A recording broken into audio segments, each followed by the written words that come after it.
Bang, bang. What's going on, guys? Hope you guys are really excited about this interview. I really enjoyed it. I think you will as well. But before we get into that, make sure that you like this video so that more people on YouTube can find it. Make sure you're subscribed to the channel. And don't forget that BlockFi is the sponsor today. They've got 3 products you can buy and sell crypto on their crypto exchange. You can deposit crypto and earn up to 8.6% APY in an interest-bearing account, or you can deposit crypto and take out a US dollar loan against your crypto collateral. You can use the description right here, or you can go to blockfi.com/pomp to learn more. All right, let's get into this episode. I hope you guys enjoy this one.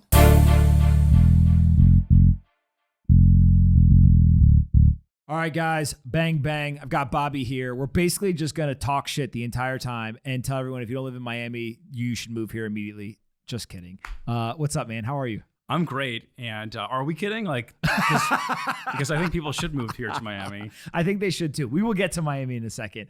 What did you do before you moved to Miami? And what, out of school, you worked at Facebook first? I did. Anyways, thanks, Pomp, for having me. And so my background is I'm a product designer by trade. Right out of school, I worked at Facebook. I was one of the first product designers there. I was their first designer on the user growth team. So I designed a lot of Facebook's kind of onboarding and registration system. So if you sign up for Facebook, kind of 2008 to 2012, give or take, you probably use some of my interfaces. And that's kind of where I started out my career. So I worked on the growth team at Facebook. That's right. We know a lot of the same people. That's right. They are fantastic. It's probably the best growth team in the world, I would say. I think you would probably agree. Yeah. But you left in 2012? 2013? I did. Okay. What was the thought process between I'm here at Facebook, things are going great, and then you leave to go do other stuff? What drew you away? Yeah, I mean, look, to be honest, Facebook just completely changed my life. It was an incredible opportunity, and that user growth team in particular was just pretty legendary. You know, when I first joined the company, it was not the sexiest assignment to get. You know, I was joining as a new designer, and people wanted to work on, you know, the stuff that's like front and center, the news feed, the profiles, photos. And to work on the user growth team is like not the most exciting assignment, but it kind of turned out that team was this fairly legendary team. We kind of invented a lot of new design patterns for how to build these social networks. And then I spent about 4.5 years at Facebook. Totally incredible place. And honestly, I was extremely excited to start angel investing. And even had a specific investment in mind that I wanted to make, but I couldn't. And at the time, in 2012, if you wanted to do angel investing, you weren't really allowed to as an employee at the company. Now, people still did, and I found that out after the fact that people kind of broke the rules and just didn't tell anybody. And so maybe had that been known to me, I maybe would have done things differently, but yeah, so I kind of left to start my investing career, and kind of in retrospect, I think was fortunate that I left when I did. But again, I owe Facebook just the world because it really launched my career. I'm in the exact same boat. I feel like I learned so much at Facebook.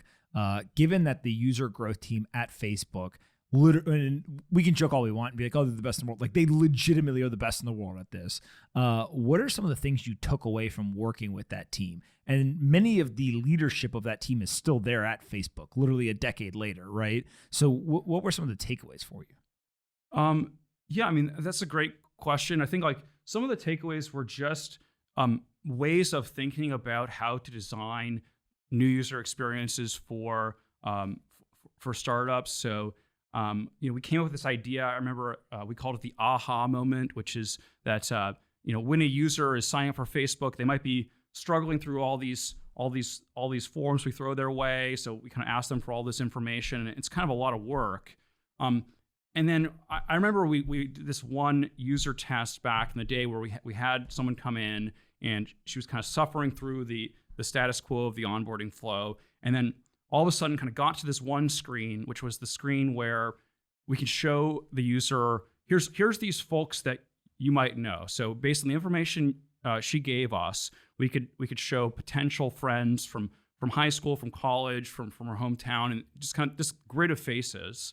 And then I remember we were watching this, and we had like an eye tracking computer that could see where her eyes were looking on the screen. And then she kind of got to this step, and by the way, had she not been in the user testing lab, she probably would have just given up because she had to go through all these error states, and it was quite a mess to get here. But she got to this screen, and then all of a sudden, her eyes kind of like darted to the friends she knew, and then her eyes like lit up. She kind of leaned into the computer, or she was like, "Oh wow, okay, I understand the value of what Facebook is." And so that idea actually got us to completely re-architect the onboarding flow for Facebook. So we reordered steps. We took things that were kind of these really onerous steps, like confirming your email account, and we put those as far back in the process as we possibly could, with the idea of like, how do we kind of backload the work behind the point where the users are like really sold on the value of the product. Mm-hmm. And so like so that was kind of like one, I guess, and we gave a talk about this idea, and we kind of showed the kind of before and after. How much of this is like you just tested a million things and eventually saw this, realized it, and then like execute on it, versus this was like a preconceived almost thesis, and then that's why you ran like this specific test? Yeah. So a lot of the latter, a little bit of the former. Mm-hmm. There were other cases where, for example, we had this registration form, which was like the primary form that everyone signed up to Facebook through circa 2008, give or take. And it had been A/B tested to death by all these different PMs. And someone said, okay, what if we kind of put this, instruction text here? And what if we put this, this subheader here?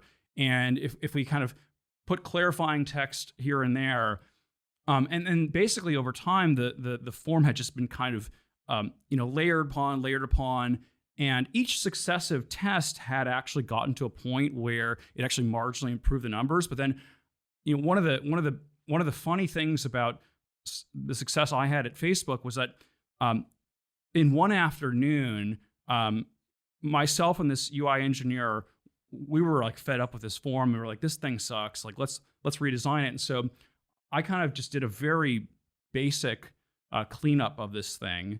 He built it. We had the thing test overnight, and on the course of like 24 hours, we were able to increase the top level registration rate of Facebook.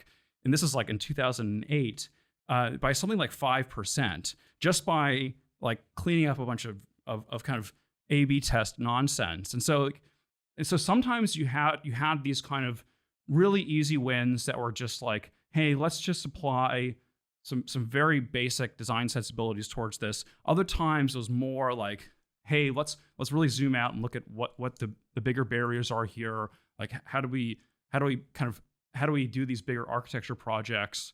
But yeah, I mean, I think it was just a very experimental team, and then also one where the sort of eyes the rest of the company were off of us. So we could really get away with a lot and just like continually run a lot of tests where, if we wanted to put an obnoxiously big green button on things that maybe the other designers would be like, yeah, maybe we shouldn't ship that obnoxiously large green button. But they didn't really see these flows because they weren't signing up for new accounts, or they weren't using the blank states of our apps. And so we were able to kind of get away with a lot of things and test a lot of things. And along the way, we actually really invented a lot of new design patterns. So when I was at Facebook, I was running the growth team for Facebook pages, and you were doing this 2008, 2009. This is now probably 2014 when I'm doing this. And one of the big wins that we had was on the kind of mobile web, like the M web or whatever, for really, really old non-smartphone phones, right? So kind of things where you would have to like click, almost like a T9 style. There would be a header. And so it would be things like, home, profile, whatever. And you would have to click through to get to it. And so we literally one time moved create page from like the 27th slot to like, I don't know, slot 8. And all of a sudden there was an explosion in the creation of pages. And everyone was like, oh my God, this is like amazing. And I remember somebody on the team being like, no one's ever tested this because nobody uses those phones, right? At Facebook. Like that's such an obscure thing, but you forget how much traffic and how many users use that very obscure thing. And so what you just said about this kind of registration page, that's also very unique to Facebook and was unique in 2008, but became even more unique over time, was just the volume, right? So you could run this test and 24 hours later have a statistically significant result that you knew, as long as you ran that test correctly, right? Hey, is it better or is it not? Whereas a startup or somebody else, it could take them 2 months to get enough data, right? At Facebook, you got it in 24 hours. And so that iteration speed was just a complete superpower, I think, for the growth team. Yeah, and one of the takeaways from that I've applied to some of the companies I've worked with since Facebook is that there's a basic idea that the interfaces that the employee base of your company use. So if you're on the team, you're kind of using the product day in and out, those interfaces tend to get refined and optimized just kind of naturally by the very course of employees kind of going about their way. If there's a bug in kind of the core workflow of your product and employees are using that workflow every day, it'll naturally get fixed. But there's always these interfaces that employees don't use all the time, right? So sign-up flows are like the biggest category of this, blank states where it's like, what happens when there's no data in the system, and how do users interface with that? These things break constantly. And like that was one of the big takeaways from working on that team at Facebook, which is like we constantly had to do this cleanup work where everything that was in the eyes of the employee base was just totally scrutinized and cleaned up and optimized. Later in my career at Facebook, I was the lead designer for Facebook Photos, and like I redesigned the photo viewer, and we kind of iterated in front of the whole company. We shipped a new version of the photo viewer like every single night for about a month, and like every little detail gets scrutinized, right? But when I was on the user growth team, we were changing the sign-up flow for the product, which is actually far more important if you think about it than like, you know, where the buttons go on the photo viewer. No one had any feedback whatsoever because they didn't use it. And so that lesson has very much stuck with me, and it's actually almost a cheat code when I work with some of the companies I work with now. Once they're at a kind of established point, you know, I think one of the things you can just tell them is like have your employees go back and like, you know, use the interfaces that they're not regularly using. So have them sign up for the product again and again and again. Have them go through that new user experience again and again and again, and things will naturally get refined. Things will naturally evolve. One of the things that I remember taking away from that team specifically was this idea that every single test, in order to know if you're right or not, you have to perfectly execute and then be right. And the reason why perfect execution of the way that the test is designed is so important is because if you design a test and then you screw up the execution and it doesn't work, you're left wondering, was it the execution of the test that was wrong, or was actually the thing we were testing doesn't work, right?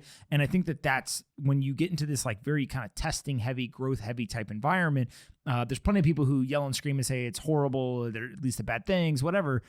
But at the end of the day, as a science, as a way to use software to grow the metrics of a business, bar none, nothing beats that, right? In terms of the actual adherence to truth and the seeking of truth, right? And kind of this belief that like the code wins the argument or the data wins the argument. And I think that's probably the thing that you took away from Facebook, and I definitely took away, was just like that organization and that team specifically is, I think, unrivaled in their like pursuit of that truth. Yes, and I think it gave me a very good anchoring in product design as a discipline. I think a lot of folks think about design in a very unserious way. They think about it as this more artistic pursuit. It's about making things look pretty. And I've never really had that attitude. I've always had the mindset design is about solving problems. It's about kind of taking in a set of constraints and coming up with a solution that satisfies all those constraints. And then I think in an environment like that early Facebook user growth team, that really forces one to say, okay, is my design solving the problem that's on the table here? And we should be able to measure that. And I think that designers should really welcome that level of instrumentation and that level of metrics. So I think this is after you left. The data point that I always tell people to kind of hint at like just how data-driven the organization is this is now 2015, I think. They were trying to measure sentiment on Facebook. And how do you move sentiment? How do you measure that, right? So what they essentially did was they created a metric called CAU, C-A-U, and it was the response to a survey question that was, does Facebook care about users? So cares about users, C-A-U. And what they would do is they would basically show you various experiences or products or functionality or whatever, and then they would hit you with the survey. Right. And they had surveyed you before, and then they survey you after. And what was so fascinating about this was they could not move the freaking metric. Interesting. They could not move it, right? And so I'm getting like a crash course in this, and I'm like, this is absolutely fascinating. Right. You have what is not a data-driven problem. It's usually more of like a psychological or sentiment-driven problem, but they're trying to measure it. And so what ultimately ended up being one of like the breakthroughs of this entire exercise was somebody put an interstitial at the top of the kind of news feed. And I forget what it was. I don't know, happy birthday or whatever, but they signed it from all of us at Facebook. From all of us at Facebook. Survey, bam, CAU moves this metric for the first time. Oh, interesting. And everyone's like, whoa, what was it? Like, what moved? You know, and you can just imagine, like, now all of a sudden, like, there's movement, right? And everyone's getting really excited and trying to figure it out. And so they pin it down to from all of us at Facebook. That one phrase ended up moving sentiment and increasing people's belief that Facebook cared about the user. Right.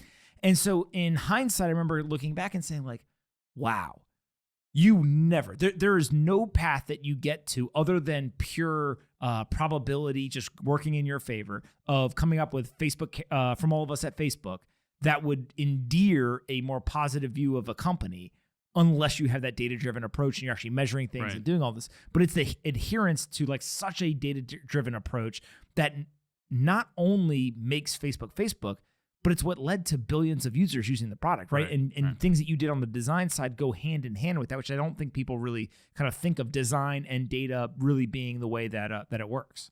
Yeah, it's actually funny you kind of mentioned that that change of messaging tone, because way back in the day we had some philosophies around what the voice of Facebook should be like, and it wasn't that tone that you described. It was actually far more, like this is meant to be more like an operating system and less like a person speaking to you.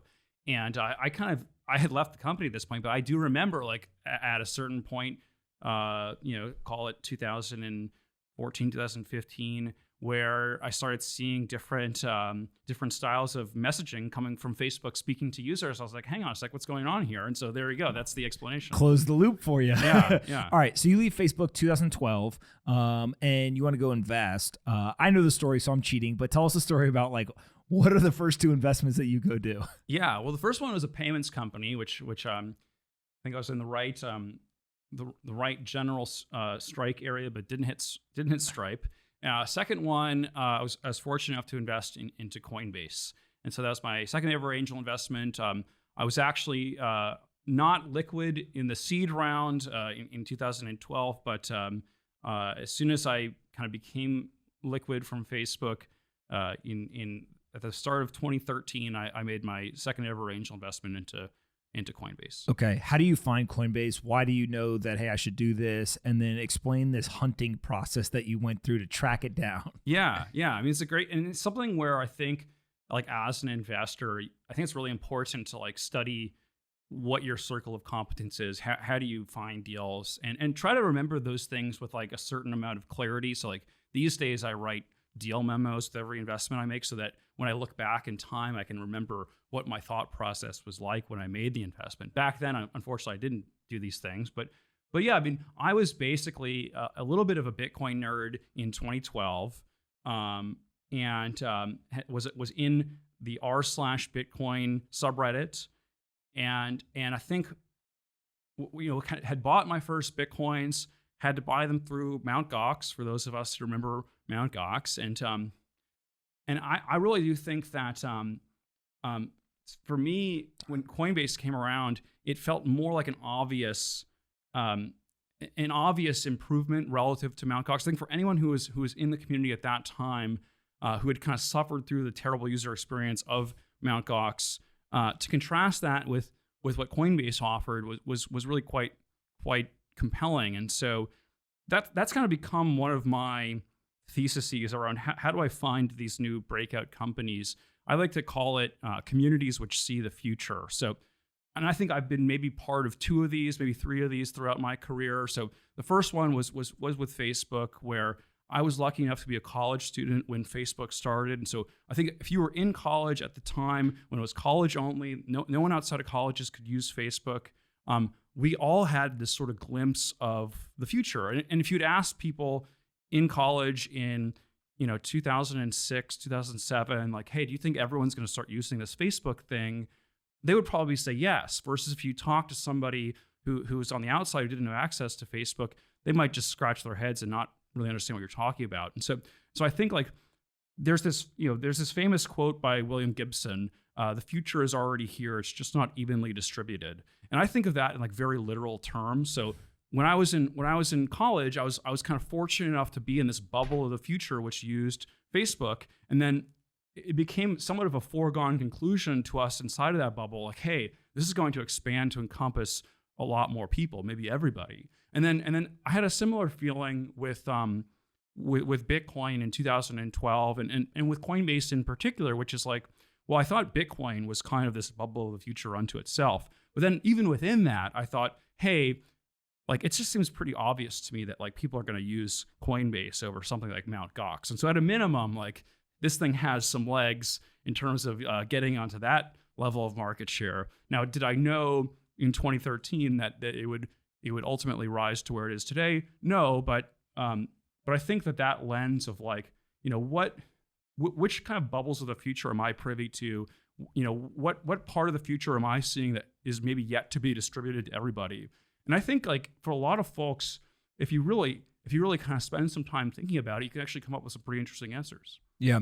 And when you start to think about how to identify that, do you have to be in the community to know that community knows something? Or is it possible for an outsider to understand? Yeah. I mean, obviously it helps, right?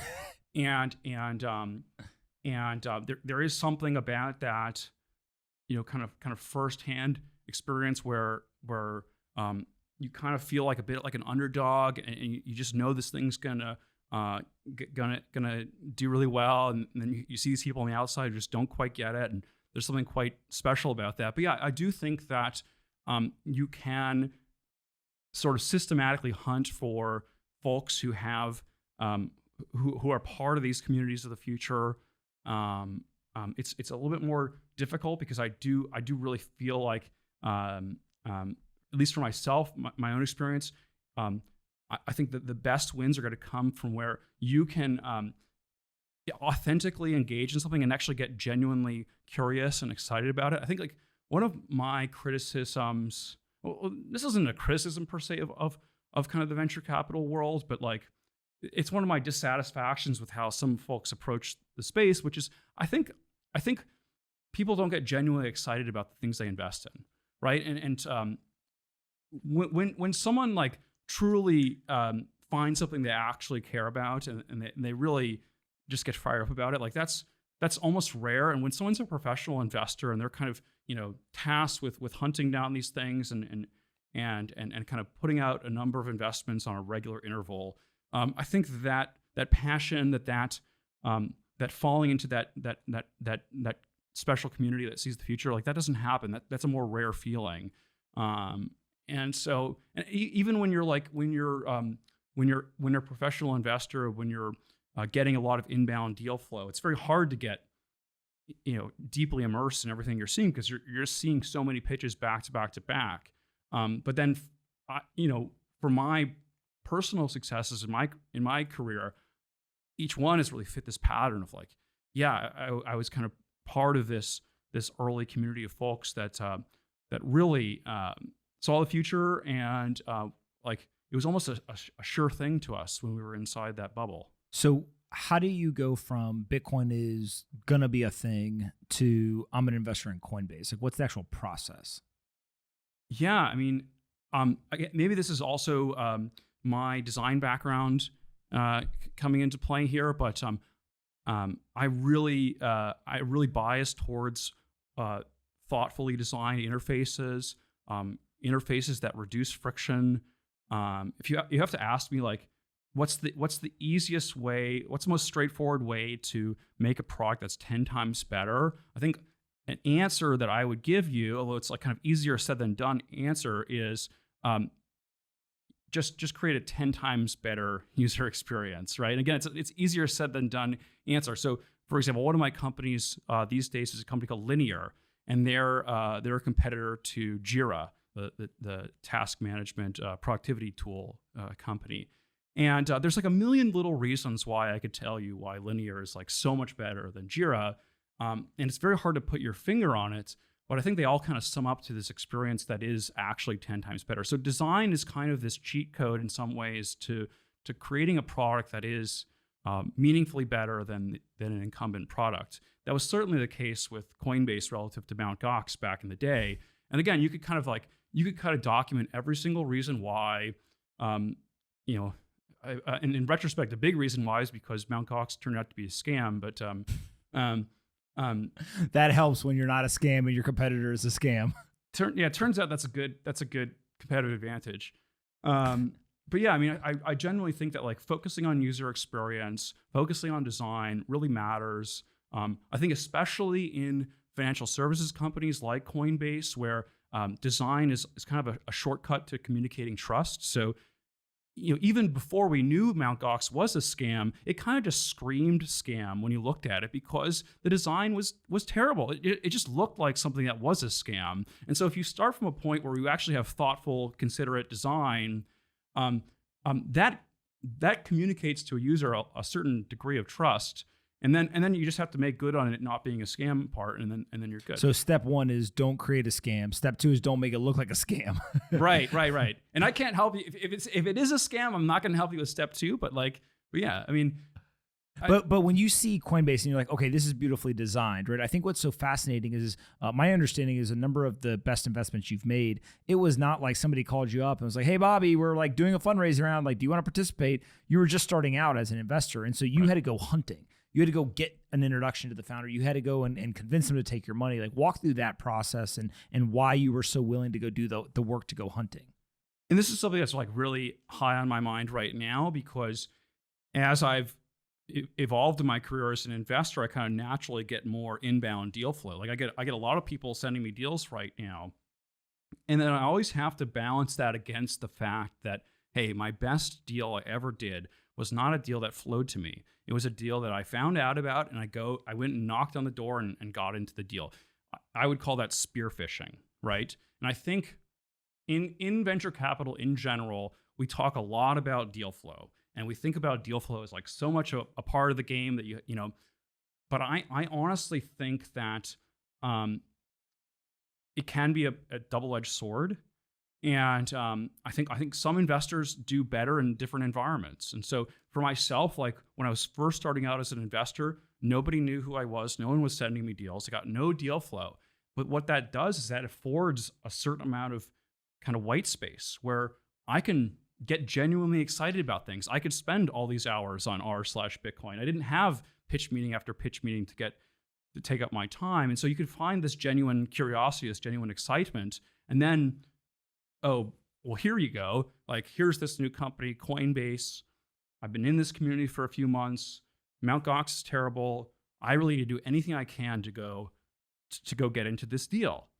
And I think that mode of spearfishing is a really compelling alternative to this idea of I'm just gonna have this gravitational pull of deal flow and have everyone come pitch me. What did you do to get an introduction to Brian? Yeah. So again, I leaned heavily on my background as a designer, and I had a friend of ours make an introduction, and basically I spent 2 or 3 sessions in the office just like helping them on their new user account flows, on some very basic kind of onboarding interfaces for very early Coinbase. And then I said, hey, look, I just made my first angel investment. I'd love to make my second one into this. Like, can I get into the next round? And they said, sure, no problem. And I think that idea of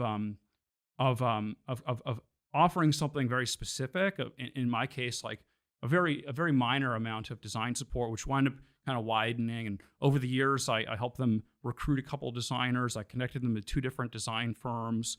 Later, did like a more intensive onboarding review for them, and then they kind of rewarded me with that, with allowing me to invest more capital into later rounds, and then ultimately was able to raise an SPV into the last round before they went public, and just all by the virtue of kind of spending a little bit of time and helping them with something that I was kind of relevant and informed to help them about. And so when you think about that deal and when you deployed capital, obviously you're going to have some hindsight bias, but do you think it's a $50 billion company, or do you think it's like, hey, maybe they can, grow and they'll get bought at 100 million? Like what's kind of the upper bound of what you think that potential investment has at the time? Yeah. And that's like, so I think if I'm being honest, I didn't have these sorts of thought exercises fully established in my head as an investor when I did it. But that's part of how I think about investing now, which is I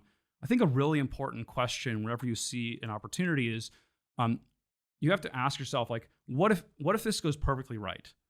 Which I know sounds like a silly thing to say, and it might seem particularly naive for Silicon Valley investors to say something like that. But I think the default for most people is that they default to cynicism and skepticism. Mm-hmm. And when you pitch someone a new idea, I think most people will start shooting down the reasons why it won't work. And those are really important to capture. And like, as an investor, you need to have that skepticism. You need to be able to do that level of intellectual rigor. You need to be able to apply that towards the idea. But before you do any of that, I think it's really important just to imagine that kind of unicorns and rainbows scenario where everything goes right. And what that does is that it basically lets you ask the question, like, how much will this, like, where does this peter out? Like, where does this end? And I think for many ideas, you will find you will come up with some kind of cap where you say, okay, I think if this thing goes really well, this is this kind of enterprise SaaS company, and I think it could get to this level of recurring revenue, and that would make it worth this amount of money, and this is what the world looks like when everything goes right for this company. And when you could find yourself coming up with like a very concrete cap, and thereby kind of coming up with a pretty concrete expected value calculation about it, I tend to shy away from those things versus going after things that I think have potentially uncapped outcomes, where when I start assessing, okay, what if this thing starts going right, and like, okay, and then with something like Coinbase and with Bitcoin in general, you start getting into these scenarios in your head where really you have to start thinking about like how governments are going to start responding to this thing. And that's a really good sign when you start to... If it's big enough for the government to be worried about it, then you probably did it right as an investor. Yeah, like that probably enters in this uncapped category outcome. And yeah, I think those are worth swinging at, because again, it all comes back to this sort of, I like to call it a fuzzy expected value calculus, where again, like I think a lot of mistakes a lot of investors make are that they're kind of overly scrutinous of ideas. They kind of shoot them down, and then the only thing that gets to the filter are these more capped outcomes. They're more sure bets, and when they work, they can result in some great outcomes. But what I found in practice is that the failure rate between these sort of kind of smaller base hit capped outcomes and the failure rate between that and these kind of grand slam launch the ball into orbit outcomes, it's actually not terribly different. And if you're going to take the risk on investing in something that can go to zero and that takes on a lot of the same style of risks regardless of what the startup is, you might as well like really swing for the fences. Yeah. One of the things that to me is just absolutely fascinating is being rational is actually a hindrance to making good investments, because what you're essentially doing is you're looking for something that's doing something different and right. And so it's an outlier, and therefore it's irrational. And so if you're a rational person evaluating something from a rational standpoint, in most cases, you're going to miss the absolute most asymmetric things, right? you're definitely going to find things that are less likely to lose money. So it's, low probability of losing money or lower probability, but the upside is capped. The more irrational you are, actually, the higher the asymmetry is, but the lower probability of success. And as a venture investor, you want the latter. You don't want the former. Yeah. Or like, I also think that things that might feel really irrational can actually, you can flip over in your head to having a real rational belief in them if you can just get past this like one like immediate point of skepticism, which is again why I think it's almost a cliche in if you talk to folks who work at these larger venture capital firms and they kind of hire like a junior person to come onto the team and they go to their first partner meeting.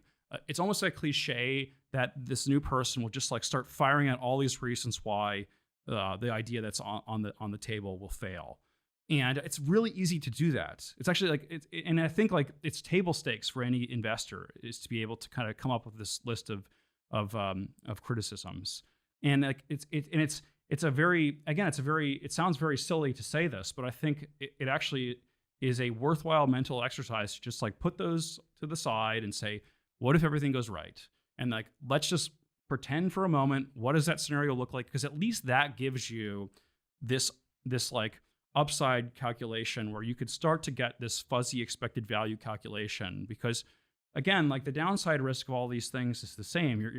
The downside risk is you lose all your money.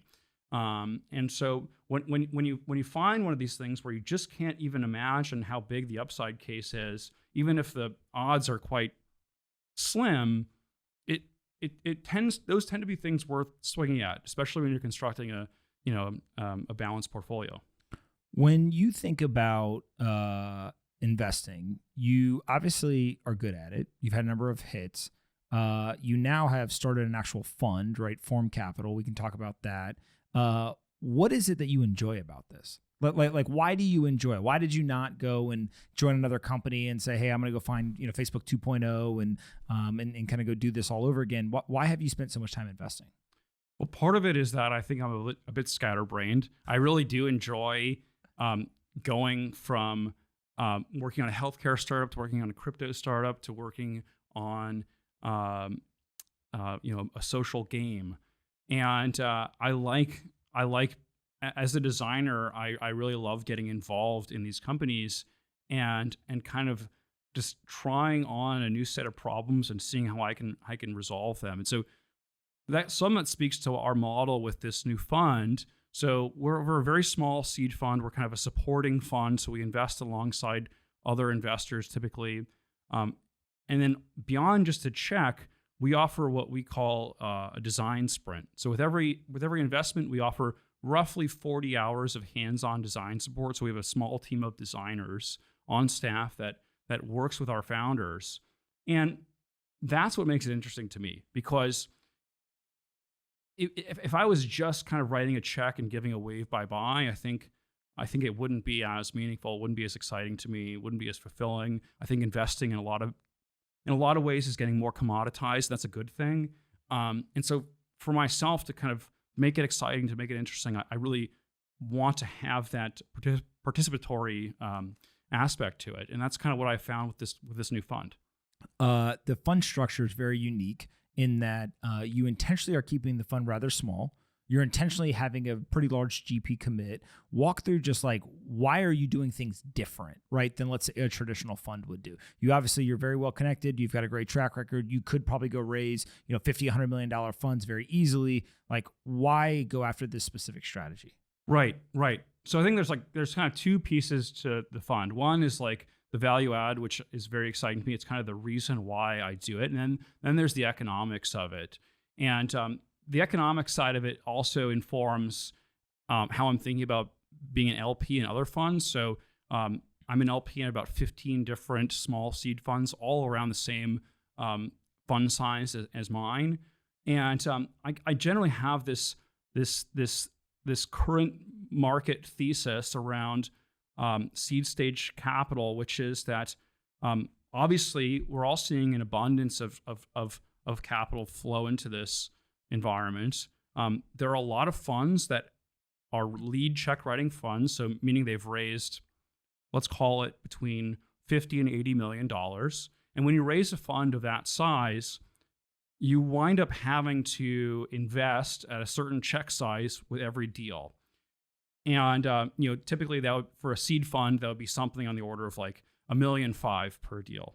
And what I've seen just firsthand is there's a lot of competition to be that lead investor. I think there's a certain degree of adverse selection challenges that come with that. In other words, if you can't be the lead investor, it's a binary proposition. You're either in the deal or you're not. Versus these smaller fund managers and angel investors who put in these smaller checks. Let's say they put in a $200K check as opposed to a $1.5 million check. They tend to get access to the deals that they want to invest in. And when they want to deploy an amount of capital into a deal, they tend to secure that allocation. Versus someone running a lead fund may more often than the smaller investor get rebuffed entirely. Or if the lead investor says, hey, I would like to invest $1.5 million, and the founder comes back to them and says, how about $200K? Well, that's kind of fatal to that investor. Like, you can't make the fund math work on an investment that size. Versus if someone who's running a smaller fund comes to them and says, hey, I'd like $300K, and the fund manager comes back and says, how about $200?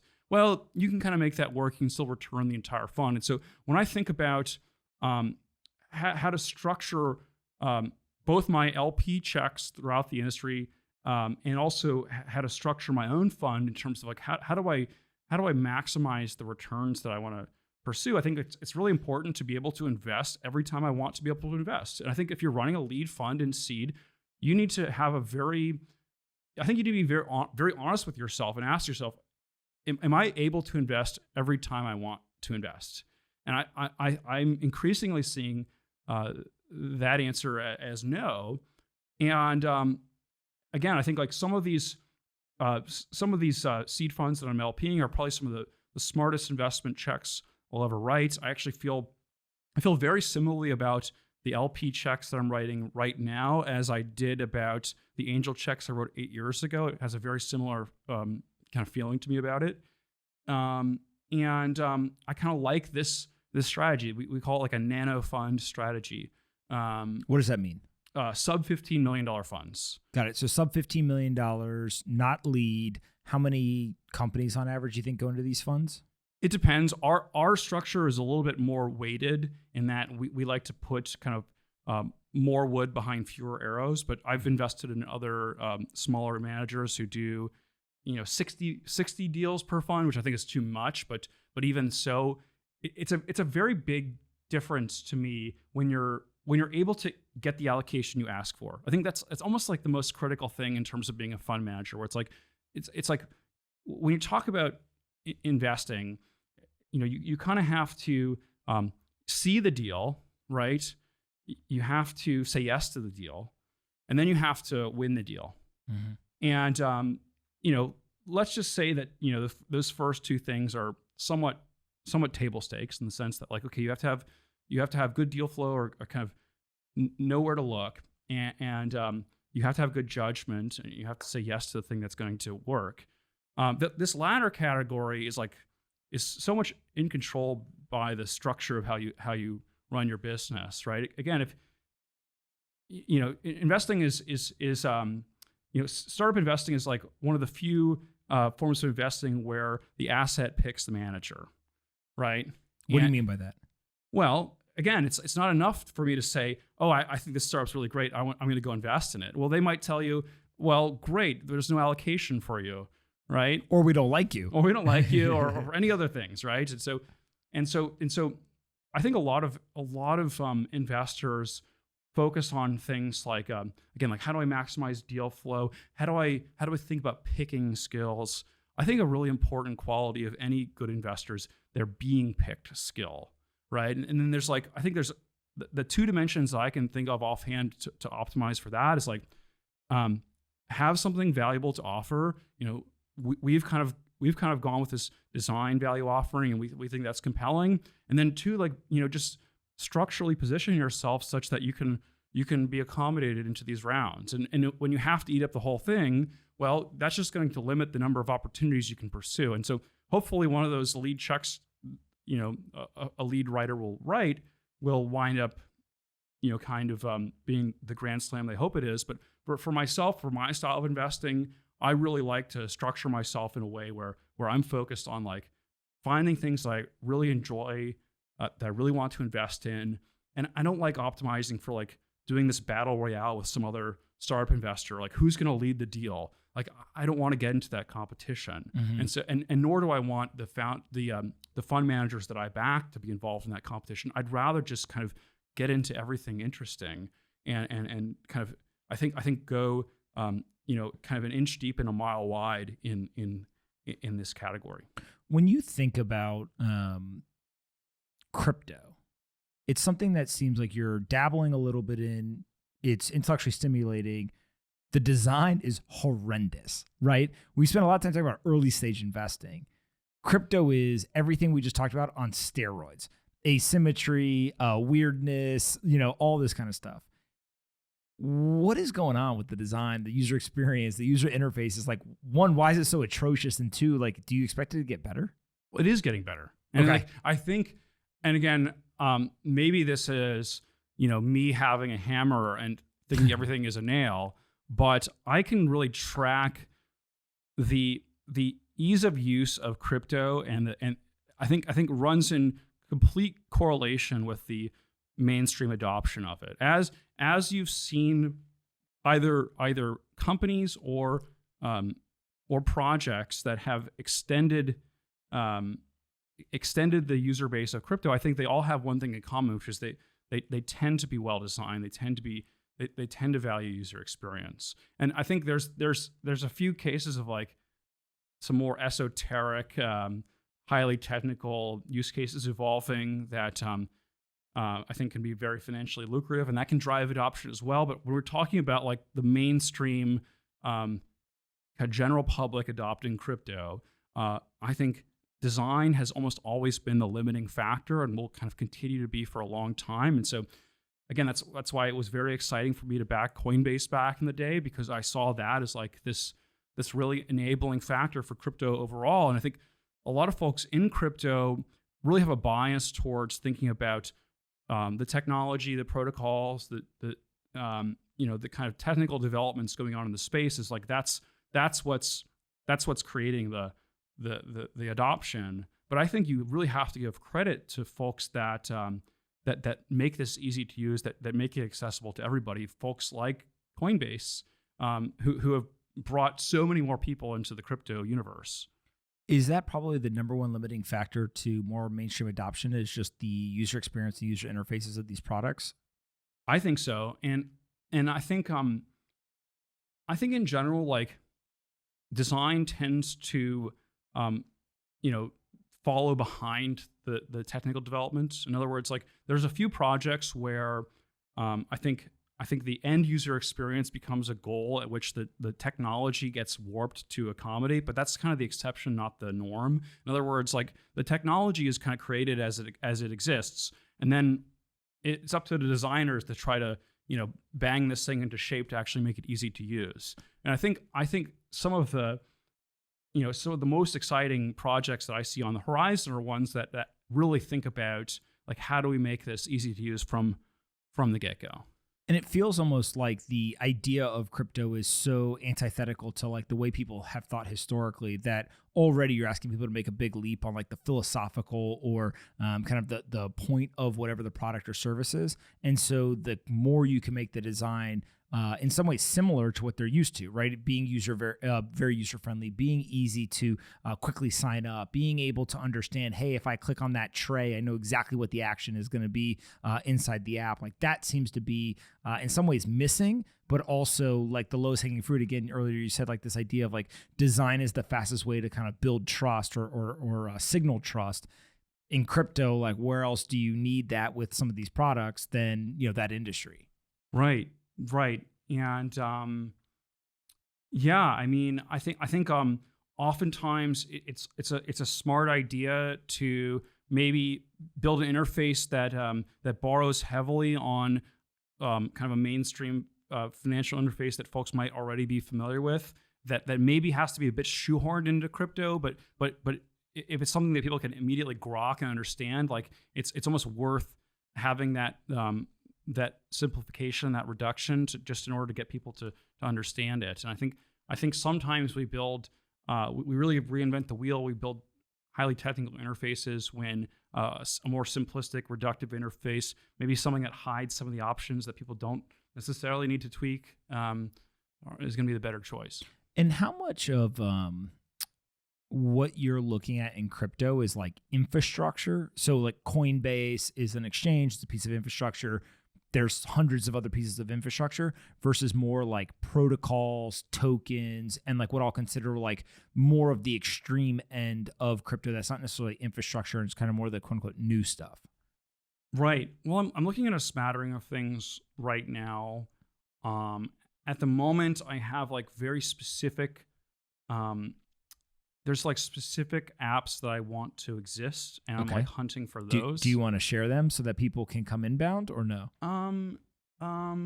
You don't have to. Yeah, I mean, give us one. Yeah. So, and I'm already looking at some things in this category as well. So I don't necessarily need a bunch of inbound pitches, but please, Bobby@formcapital.com, please drop me a line. So if you think about Bitcoin as creating a sense of digital scarcity, and obviously there's a financial product attached to that with Bitcoins, I think something about this whole NFT explosion that's excited me is this idea of, can we take objects in the physical world that already have real world scarcity, and can we digitize them? Can we financialize them? And so, for example, collectible cars, trading cards, collectible watches. These things, in a sense, already have a scarcity algorithm, if you will. In other words, in 1952, Mercedes made only so many 300 SL Gullwing cars, right? And so the minting for that car has already happened in the past. And so as you look at digital currencies as sort of this means of creating artificial scarcity and then mapping a financial instrument to that, can we take actually scarce physical objects and then pair them with a digital token, maybe a fractionalized digital token, and then make that into a financial instrument? So that's like one thing that I'm kind of broadly interested in. And that's really trying to anchor physical goods in the digital world, but still be able to prove kind of provenance over it, and also the scarcity, who originally made it, created it, where to trade hands, etc. But it's a physical item, not a digital item, but the digital world still kind of respects or acknowledges the physical item. Yeah, and I think like in terms of this becoming an asset class, I think maybe a lot of your listeners would agree that gold is sort of under fire as taking this hedging position in people's portfolios, and something like Bitcoin offers a pretty interesting alternative. But I can even imagine a future where there's a basket of actually scarce, kind of provably scarce goods, some of them digital, some of them physical, that replace what has been gold. Maybe gold is a piece of this basket, but it's not the entire basket. And so this idea of like financializing scarce assets is interesting to me. All right, we're recording in Miami. We're in person. I think you may be one of the only people other than like Keith and Delian who like Miami more than I do. Why did you move to Miami, and then what are your thoughts so far? Yeah, so so far it's been fantastic. As to why I moved, I lived in San Francisco for about 10 years. And kind of just watched this wave emerge starting in last November, and kind of got to the point in December where I was like, you know what, this seems pretty fun. A lot of people I respect are coming here. Why not take a bit of a flyer on this? And then if I don't like it, I can kind of, go back with my tail between my legs. And we kind of got here in January, and have really just only seen upside from this. Have just been tremendously happy about the move.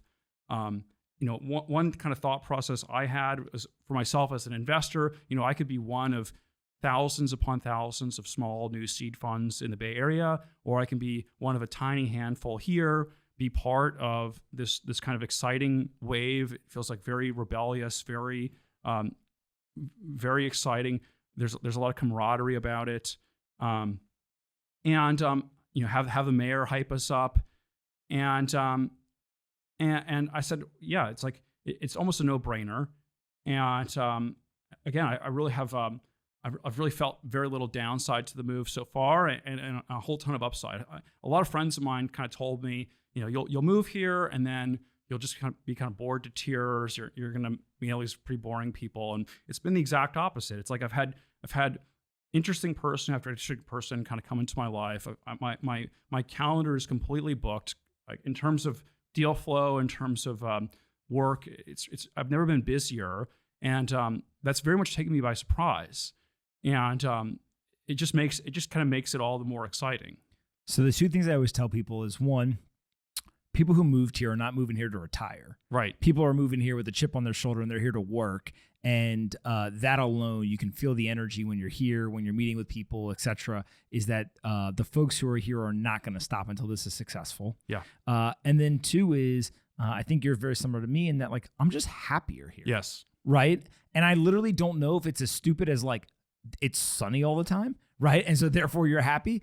I don't know if it's because it's a new place. I don't know if it's because somehow I'm eating healthier food. Like I literally have no clue, right? I just know that when I'm here, I feel happier than anywhere else. Yeah. And that alone is the reason for me to be like, yes, I should live here. And we all want to make it work. And I think like that is like, if I had to pitch a founder on coming here and starting their company here as opposed to the Bay Area, I think that the camaraderie and the kind of this like unified sense of like, hey, we're all trying to make this thing happen, and so you wind up getting a lot of support and contribution from people who, if this was all back in the Bay Area, like they wouldn't give you the time of day, but because we're all just like trying to make this thing happen, it's really an awesome feeling. It's something I haven't felt in this industry since maybe like 2010, and I remember like going to parties in San Francisco like 2011 at like the Airbnb people. They had like house parties. Like, okay, kind of similar vibes to what I'm feeling here, or like South by Southwest circa 2008, where it was a small enough community you can kind of get to know people.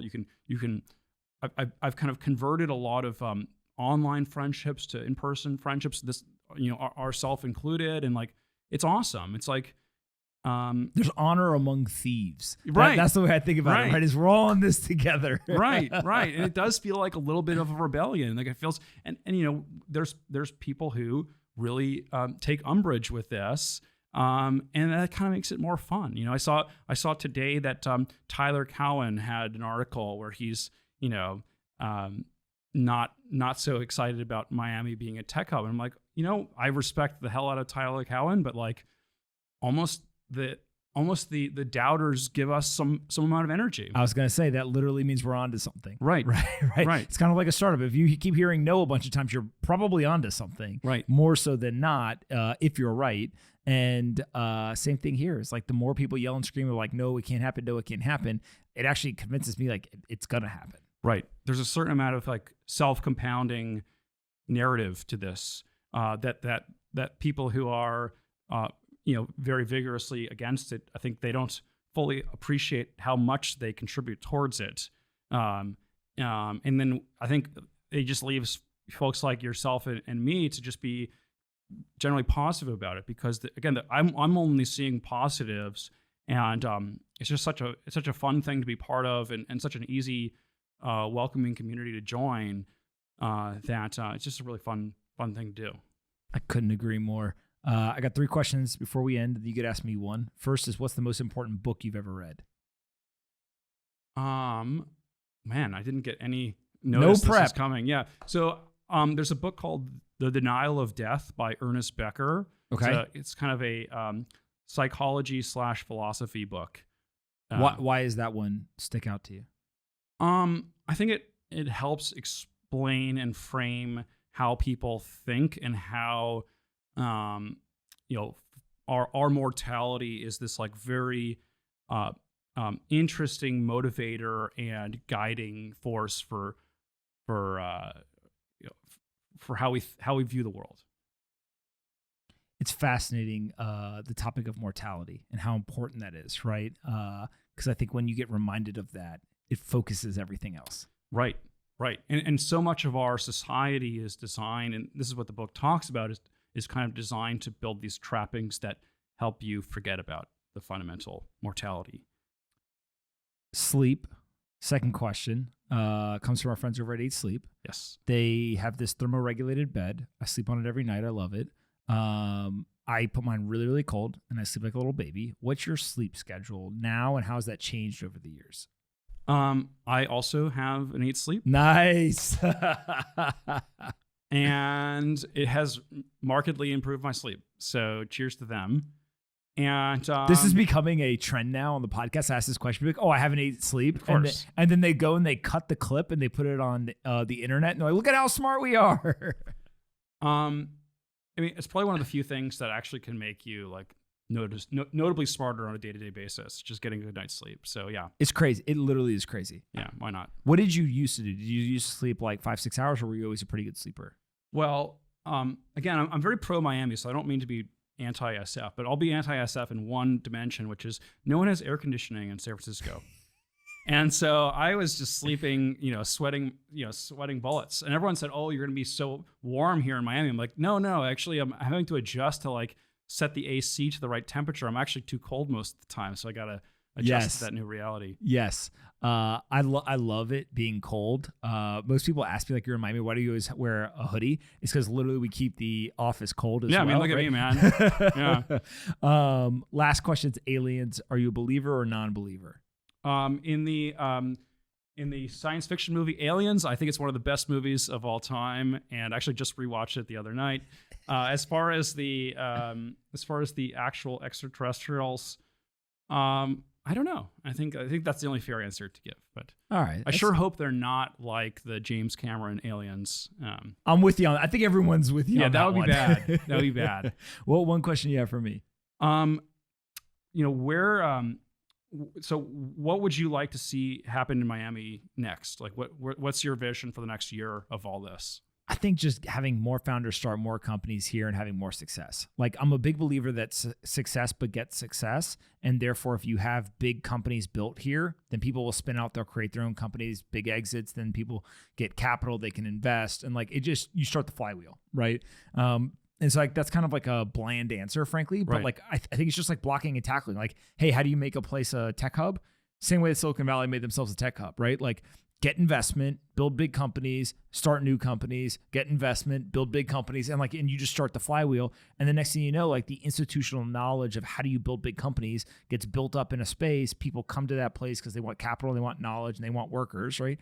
And you're off to the races. And so like, we're pretty damn far down the road already, right? In terms of some of the companies that have moved here. Now you just got to start the flywheel and do more and more and more of it faster and faster. Well, we should look at co-investing on a Miami company together. Okay. I'm do you actually, have some? Maybe. I don't want to spill the beans here on camera, but like, let's work together on this. Just send it my way.